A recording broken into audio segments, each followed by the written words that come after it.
Et si je te disais qu'une simple mise à jour ignorée pouvait te coûter beaucoup, beaucoup d'argent?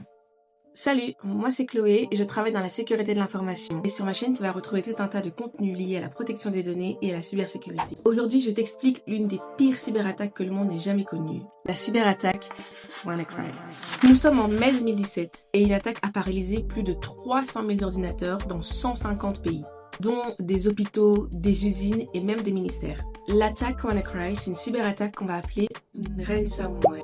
En gros, c'est un virus qui va bloquer ton ordinateur et te demander une rançon pour libérer tes données. L'attaque a commencé au Royaume-Uni avec le service public de santé. Cette attaque a eu un effet particulièrement dévastateur sur les organismes de santé en raison de leur utilisation étendue des appareils Windows, souvent obsolètes et non corrigés. Des hôpitaux ont carrément dû annuler des opérations et la cyberattaque s'est propagée partout dans le monde.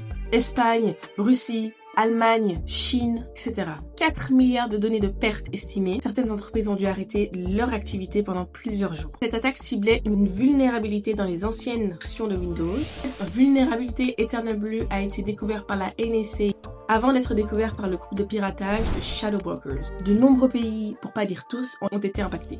Le virus se propageait de machine en machine sans même l'intervention de l'utilisateur. Il suffisait tout simplement que ton ordinateur soit atteint de cette vulnérabilité. Est-ce que cette attaque aurait pu être évitée? Oui, parce que 2 mois avant, Microsoft avait publié un correctif, mais beaucoup n'avaient pas encore fait la mise à jour, ce qui a permis aux Shadow Brokers d'exploiter cette vulnérabilité. La sécurité de l'information, c'est une affaire qui nous concerne tous. Une simple mise à jour peut éviter un drame. Cependant, l'inverse est également possible. Donc le conseil que je peux te donner, c'est de te renseigner sur la mise à jour avant de l'effectuer.